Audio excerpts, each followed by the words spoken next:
As the Republicans prepare to make the most of their House majority, GOP Congressman James Comer, the presumed incoming chair of the House Oversight Committee, says that he wants to restore credibility. In a wide-ranging interview with CNN's Pamela Brown, Comer discussed his plans for oversight.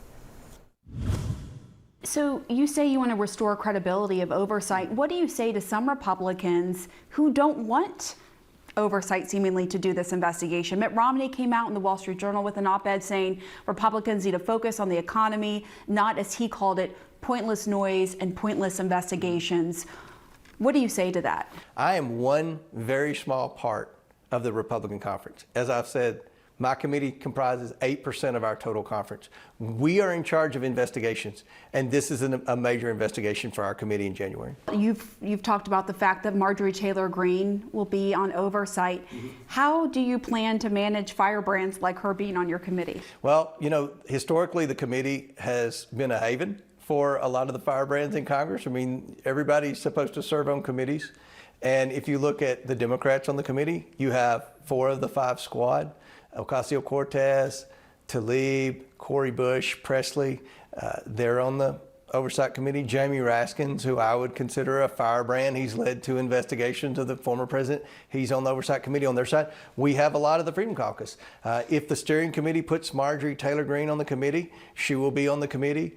Jim Jordan's on the committee. A big percentage of the Andy Biggs, who challenged McCarthy for Speaker, he's on the Oversight Committee. So you're going to have some of the most visible people in both parties. But again, they still make up a minority of the Oversight Committee. If you look at the last... So are you worried it's going to undermine credibility that you're trying to restore? I think I'll be honest, you know, honestly, I understand your concern. Honestly, though, having Ocasio-Cortez from the Democrat side and Jim Jordan from the Republican side on the Oversight Committee, it honestly attracts more media. So a lot of committees work very hard, and they produce reports, and they never get picked up in the media. So, you know, there's an advantage to having people in both parties that are considered firebrands that are in the press a lot on a committee, because it helps your committee be high profile. So I feel like we have all the tools necessary to be a high profile committee, but an effective committee.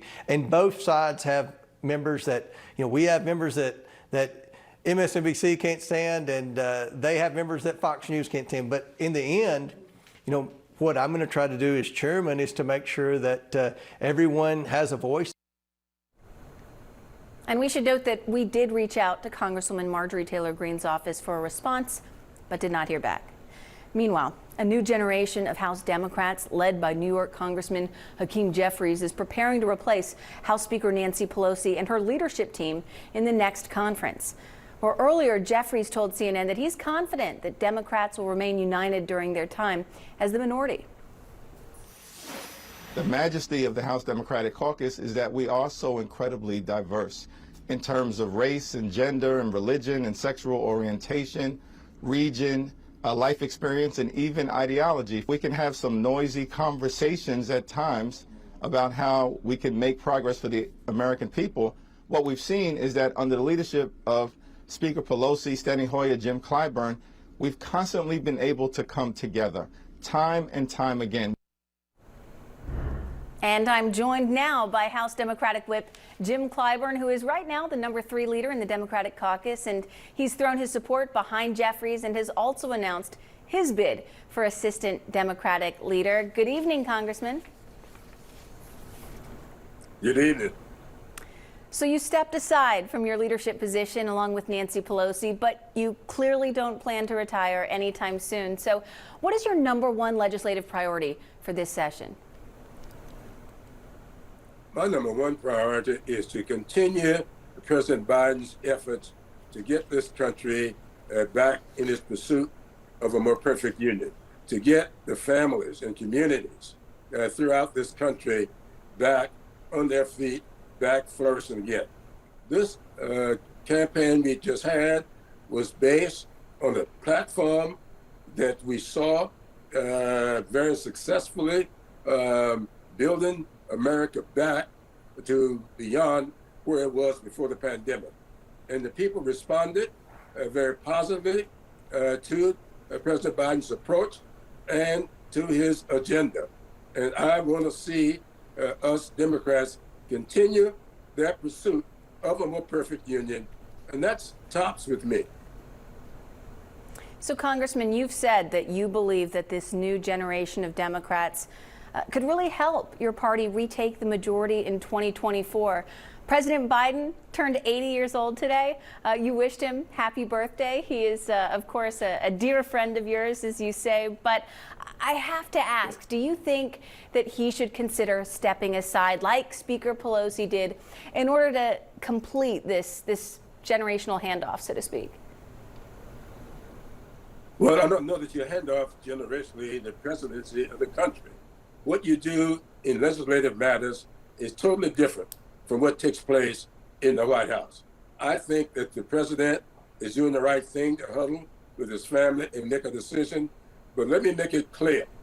I think that he has earned a continuation of the success. And I think that the American people demonstrated that at the polls. So if he were to run again, I am going to be full-throated in support of him, and I think he'll win. And I mean, Congressman, I just want to drill down on this because your endorsement of President Biden in 2020 was absolutely critical. So you're saying here tonight that you will indeed endorse him and support him if he does run, as he said he will, in 2024. Absolutely. Let there be no mistake about that. Everybody aged differently. And I tell everybody, I'm 2 years older than I turned 82 several months ago. And so I feel very comfortable that I can continue in the Congress. I think I will make a decision very soon as to how long that will be. But I don't think that I've shown any diminishing of my intelligence. And he certainly hadn't with me. If you look at all that he has accomplished, it has been fantastic. And it's been earth-shattering. We've had the best productive, most productive Congress that we've had since 1965. And this administration made it so.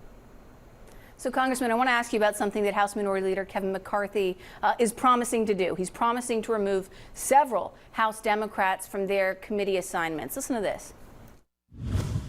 You've talked in the past about removing Ilhan Omar. You've talked about removing Adam Schiff, about Eric Swalwell. Will you deliver? Yes, I will. I'll keep that promise. And one thing I said from the very beginning, Eric Swalwell cannot get a security clearance in the public sector. Why would we ever give him a security clearance in the secrets to America? Adam Schiff, who had lied to the American public time and again, we will not allow him to be on the Intel Committee either. And you look, Congresswoman Omar, her anti-Semitic comments that have gone forward. We're not going to allow her to be on foreign affairs. Now, McCarthy warned that he would do this when Democrats voted to remove Congresswoman Marjorie Taylor Greene from her committee assignments last year, right? I mean, what's your reaction? Well, you know, the government is here for the benefit of the American people. All of this tit-for-tat stuff is so sophomoric. I don't believe that the American people will reward the Republican Party for acting this way. Now, everybody that was removed from any committee, they were removed for reasons, and everybody knows that. And if you feel that you've got to indict or in this instance, impeach Joe Biden, as I've heard Ms. Taylor Greene say, she has filed papers to impeach Joe Biden for what? What are you going to file papers to impeach him for? Why are you going to remove Adam Schiff from a committee? Because one of your members got removed? That's not the way you run a government. That is childish. I would hope he would not do that. Well, Congressman, let me ask the question this way. Do you think that Democrats may have perhaps set the precedent by voting to remove Congresswoman Greene from that committee? if my memory serves, I think the Republicans themselves removed a member from Iowa for behavior unbecoming of a congressperson. I think when you walk to the floor carrying a loaded firearm, that's unbecoming of a congressperson. I believe when you say stuff that's insulting, that's unbecoming of a congressperson. If any of these people were to say something or do something unbecoming of a congressperson, I would join them in having them removed. This is not a partisan issue. We should all conduct ourselves as if the well of the House is America's classroom. And we should conduct ourselves in that classroom the way we expect our children to conduct themselves in the classrooms all over America.